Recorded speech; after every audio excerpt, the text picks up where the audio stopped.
Well guys, मैं आपका दोस्त मोहम्मद तारिक एडवोकेट। अस्सलाम वालेकुम। आज की इस वीडियो में मैं आपको बताऊंगा भारतीय न्याय संहिता 2023 की सेक्शन 1 के बारे में, जो बताती है short title commencement and applications. मैं आपको दोनों लैंग्वेज में पढ़ाऊंगा, हिंदी और इंग्लिश। और इंशाल्लाह आई होप जो भी मैं पढ़ाऊंगा आप इंशाल्लाह कभी नहीं भूलेंगे। इस तरीके से मैं आपको पढ़ाऊंगा। Short title commencement and applications, इसका मतलब ये होता है कि साउट टाइटल यानी कि टाइटल, नाम, कमेंसमेंट एंड एप्लीकेशन, लागू होना। कमेंसमेंट का मतलब एंड एप्लीकेशन, एप्लीकेशन का मतलब ये होता है कि यह जो कानून हो पर्सन बेस हो। पर्सन बेस का मतलब ये होता है कि यह मानव पर लागू होगा, यानी कि चाहे तो वो नागरिक हो भारत का या कोई भी व्यक्ति जहाँ वो फॉरेन कंट्री का कोई भी, यह उस पर लागू होगा। पर्सन बेस का मतलब यही। सबसे पहले जो इसका short title act commencement and applications, this act में बी कॉल्ड, यानी कि दिस यह एक्ट में बी कॉल्ड कहलाएगा द भारतीय न्याय संहिता 2023। यह भारतीय न्याय संहिता 2023 कहलाएगा। सेकंड सब क्लोज सेकंड जो बताता है, it shall come into the force, यह लागू होगा। ठीक है, इट शैल कम यह होगा, इनटू द फोर्स लागू होगा, on the state as the central government, यानी कि उस तारीख पर जिस पर सेंट्रल गवर्नमेंट में बाय नोटिफिकेशन द्वारा इन द ऑफिशियल गजट में नोटिफिकेशन द्वारा अपॉइंट करोगी, यानी कि नियुक्त करोगी। एंड डिफरेंट डेट, जो भी डेट अलग से होगी, मे बी अपॉइंटेड, जो अलग से डेट अपॉइंट की जाएगी यानी कि नियुक्त की जाएगी। फॉर डिफरेंट प्रोविजन, जो इसमें डिफरेंट जो प्रोविजन दे रखे, अलग से जो प्रोविजन दे रखे ऑफ दिस संहिता, इस संहिता के अंदर, यानी कि जो पहले जो प्रोविजन थे इसमें कुछ प्रोविजन को बढ़ाया गया है, उसके बारे में बताता है कि यानी कि डिफरेंट प्रोविजन ऑफ दिस संहिता में जो दे रखे, उसमें उसके लिए क्या किया जाएगा, उस तारीख को ही यह तारीख नियुक्त की जाएगी अलग सी डेट में। यानी कि आपको मैं अगर बताऊँ, यानी कि जो अपॉइंट की जाएगी, जो पहले जो डेट थी इसकी में यह लागू हो जाएगा, लेकिन कुछ प्रोविजन ऐसे इस संहिता के जो बाद में लागू होंगे, यानी कि डिफरेंट डेट में, यानी कि जो बाद में लागू होंगे, अभी वह लागू नहीं हो रहे। 1 जुलाई 2024 में यह लागू होगा, लेकिन इसके कुछ प्रोविजन लागू नहीं होंगे। जैसे हिट एंड केस वाला मसला था, वो सेक्शन 106 मैं आपको बताऊंगा बाद में वीडियो के। सब क्लोज 3 बताता है कि every person shall be liable, हर एक पर्सन लाइबल होगा, योग्य का टू पनिशमेंट, दंड के लिए, अंडर दिस संहिता, इस संहिता में। And not otherwise for every, लेकिन इसके अलावा एवरी एक्ट, कोई भी अगर कार्य किया गया और ओमेशन या कोई भी चूक की गई, contrary to be this provision, इस प्रोविजन देयर ऑफ, यानी कि अगर किसी के द्वारा कोई भी कार्य किया गया, इलीगल कार्य हो या कोई भी ओमेशन का मतलब चूक हो, यानी कि किसी जैसे पुलिस वाला हो गया या कोई भी सरकारी अफसर हो गया, उसका किसी काम को करने के लिए उसमें बाध्य, उसकी ड्यूटी, उसका कर्तव्य, उसके बाद भी वह इस काम को नहीं करते तो उसे ओमेशन बोला जा। यानी कि कोई भी सरकारी अधिकारी हो गया, कोई इंसान हो गया,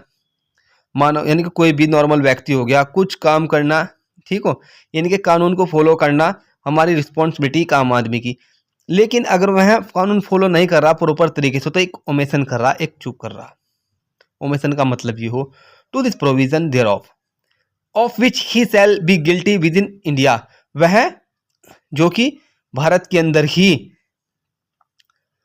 दोषी होगा।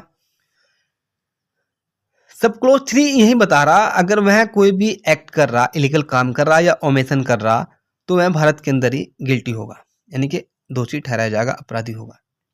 सेक्शन 4 सब क्लोज जो बताता है, एनी पर्सन लाइबल, हर एक पर्सन योग्य होगा, बाय एनी एक्ट, यानी कि बाय का मतलब किसी भी कानून, कोई देखेंगे बाय द्वारा, एनी कानून, कोई भी कानून, for the time being in force in India, यानी कि जो इस टाइम लागू भारत के अंदर, ठीक हो, टू बी ट्राई, वह ट्राई होगा, फॉर एन ऑफेंस कमिटेड, यानी कि वह जो भी अपराध किया गया, कमिटेड बियॉन्ड इंडिया, यानी कि भारत के बाहर, शैल बी डेल्ट, यानी कि उसका निस्तारण होगा या निपटारा होगा, with according to the provision, इस प्रोविजन के अनुसार,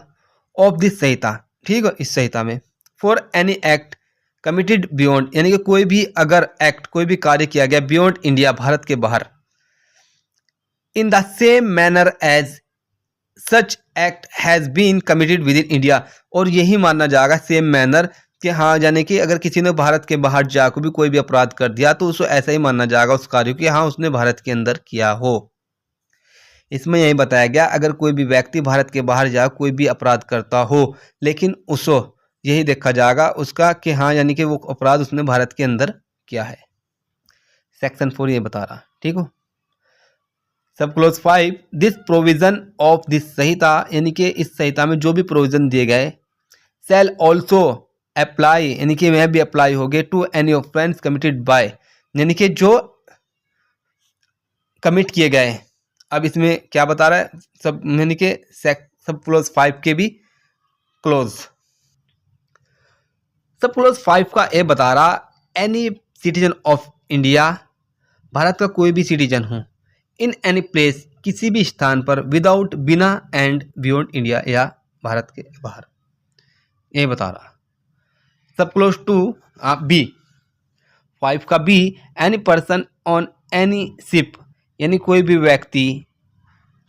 एनी शिप, किसी भी शिप पर, और एयरक्राफ्ट पर रजिस्टर्ड हो, जो यानी कि रजिस्टर्ड हो in India, however may be, it may be, यानी कोई भी शिप हो या एयरक्राफ्ट हो जो रजिस्टर्ड हो, इस पर कोई वो करता हो। इसमें यही बताया कि अगर कोई शिप हो या एयरक्राफ्ट हो जो रजिस्टर्ड हो भारत में। सब क्लोज 5 का सी बता रहा है एनी पर्सन एनी प्लेस, कोई भी व्यक्ति, यानी कि व्यक्ति दे रखा, नागरिक नहीं, चाहे वो भारत का या भारत के बाहर का कोई भी व्यक्ति, एनी प्लेस, किसी भी प्लेस पर, विदाउट एंड बियॉन्ड इंडिया, यानी कि जहाँ भारत के जहाँ बाहर हो, कमिटिंग ऑफेंस, कमिट कर रहा है यानी कि कोई भी अपराध, टारगेट बना किसी को, एक कंप्यूटर रिसोर्स, यानी कि कंप्यूटर रिसोर्स, कंप्यूटर से, लोकेटेड इन इंडिया, यानी कोई व्यक्ति अगर भारत के बाहर बैठा हुआ भी कंप्यूटर रिसोर्स, यानी कि जो भी साइबर क्राइम चल रहा उससे भारत के अंदर कोई भी अपराध कर रहा, वो भी भारत में ही क्या किया जाएगा उसका यानी कि जो भी ट्रायल हो या जो भी अपना भारत की कोर्ट में चलेगा, और कहाँ चलेगा, कहीं भी जहाँ भी वो अभियुक्त हो, पकड़ा जाता हो, वहीं पर उसका ट्रायल चलेगा, ठीक हो। एक्सप्लेनेशन में बता रखा इन दिस सेक्शन, इस सेक्शन में द वर्ल्ड ऑफेंस, जो ऑफेंस हो, जो अपराध हो, इंक्लूड एवरी एक्ट, यानी कि जो बढ़ाया गया every act so committing outside India, यानी कि जो कमिट कर रहा भारत के बाहर, which is if committed in India, यानी कि या तो भारत के बाहर गया, भारत में कर रहा, वुड बी पनिशेबल, जो पनिशेबल होगा अंडर दिस संहिता, इस संहिता में। मैंने आपको पहले ही बताया कि अगर कोई व्यक्ति भारत के बाहर बैठ को भी कोई भी अपराध कर रहा, जो आजकल जो भी साइबर क्राइम चल रहा जैसे कि, और वह अगर पकड़ा जाता हो भारत के जितने भी क्षेत्र में वह पकड़ा जाता हो, तो नहीं मानना जा कि उसका जो भी ट्रायल चलेगा, जो भी उसको यानी कि पनिशेबल होगा, वो भारत में इस संहिता के अंदर ही पनिशेबल होगा। और मैंने आपको पहले ही बताया था कि भाई जो तारीख जो बता रखी कि एक साथ जो नीचे दे रखा है, यानी कि 1WEF 17/2024, यानी कि वाइड एसओ नंबर जो है 850, डेट 23/2/2024, यानी कि इसमें दे रखा except this provision of section 2 of section 106, जो मैंने आपको बताया था कि यह प्रॉपर तरीके से लागू नहीं होगा 1 जुलाई 2024 को, क्योंकि कुछ प्रोविजन इसके ऐसे जो बाद में लागू हो गए, जैसे सेक्शन 106 हिट एंड रन वाला जो मसला, वो अभी लागू नहीं है, लेकिन जैसे ही कोई डिफरेंट डेट यानी कि कोई दूसरी तारीख मिलेगी उसके लिए हाँ भाई इसे लागू करो या इसमें कोई संशोधन करो, ठीक हो, तभी वह लागू होगा, लेकिन अभी वह लागू नहीं है, ठीक है भाई। अगर मेरी वीडियो आपको अच्छी लगी तो लाइक करो, कमेंट करो एंड सब्सक्राइब करो मेरे चैनल को। इंशाल्लाह मिलते हैं नेक्स्ट वीडियो में। अल्लाह हाफिज़। मैं आपका दोस्त मोहम्मद तारिक एडवोकेट।